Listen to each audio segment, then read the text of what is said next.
Commander Lorne of the Galactic Council stared at the holographic display with disbelief.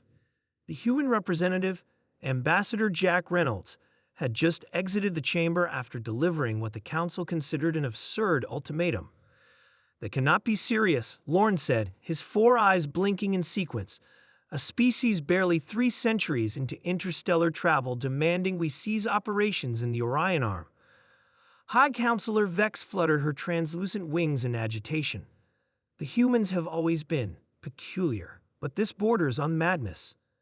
The Council had been monitoring Earth for millennia. Humans were an anomaly, violent yet compassionate, destructive yet creative. When they finally achieved faster-than-light travel, the Council welcomed them cautiously. That was 50 Earth years ago. Now, humans controlled just 17 systems, a minuscule territory compared to the ancient civilizations that spanned thousands. Yet they demanded respect as equals. "The ultimatum expires in 72 hours. Admiral Trell noted, his metallic skin reflecting the chamber's blue light. "Should we prepare a response?" Lorne waved a dismissive tendril. "They have no leverage. Continue the mining operations in their neighboring systems. The Council has harvested resources for eons. These newcomers will learn their place." On the human vessel Retribution *, Captain Maria Foster reviewed the final preparations. "All ships report ready, Captain," her XO, Thomas Reed, announced. Maria nodded. "And the Council's response?" "None, as expected." She wasn't surprised. The Galactic Council, comprising 23 species, all older than human civilization itself, had never taken humanity seriously.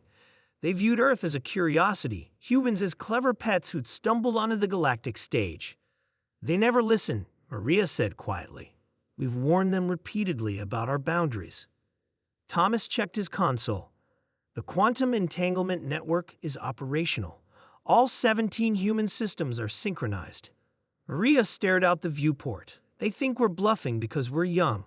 They don't understand that youth doesn't equal weakness. It means we remember what it's like to fight for survival." The Council races had forgotten conflict millennia ago. They operated by consensus. Their disagreements settled through centuries of deliberation. Humanity's urgency mystified them. "Final checks on the Prometheus Protocol," Maria ordered. Thomas swallowed hard. "God help us all." In the Council chamber, alarms blared. "What's happening?" Lorne demanded.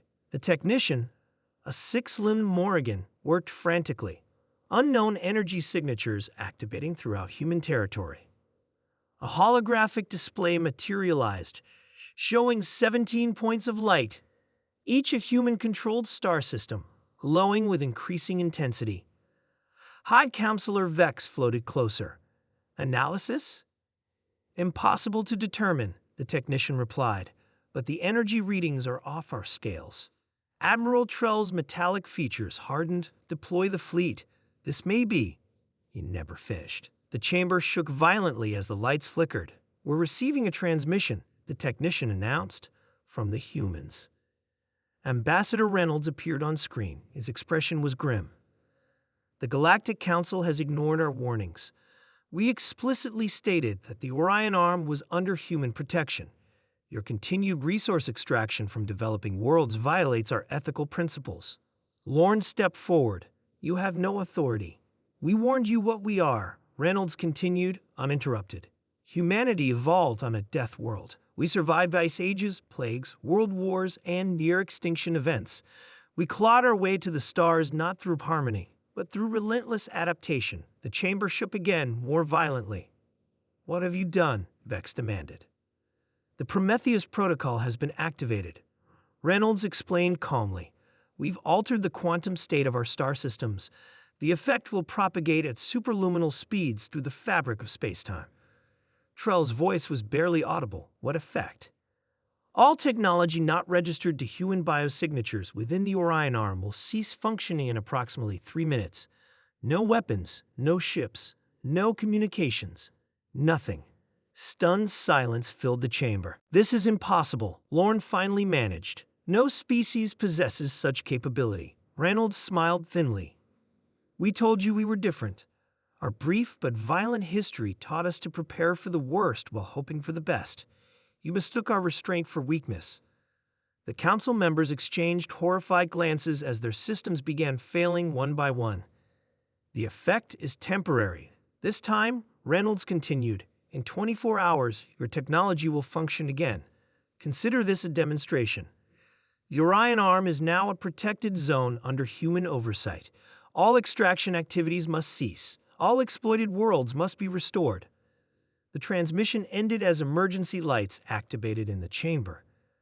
"They couldn't have developed such technology," Vex whispered. "We've monitored them since they discovered fire." Admiral Trell's metallic features were illuminated by the red emergency lights. "Perhaps we didn't understand what we were seeing." 3 days later, the Council formally recognized human sovereignty over the Orion Arm. Reports confirmed that every non-human vessel, installation, and device had simultaneously deactivated, stranding millions. Not a single life was lost. The humans had ensured life support systems remained functional. But the message was unmistakable. In his private chambers, Lorne reviewed ancient records of Earth, searching for what they had missed. He found his answer in humanity's own transmissions. Their entertainment, their literature, their history, all spoke of a species that had faced extinction repeatedly and refused to succumb. They encoded their warnings in stories about underdogs triumphing against overwhelming odds. They celebrated their adaptability, their tenacity. "We warned you what we are," Lorne muttered, understanding too late. The universe had dismissed humanity as primitive newcomers, failing to recognize that youth and trauma had created something unprecedented.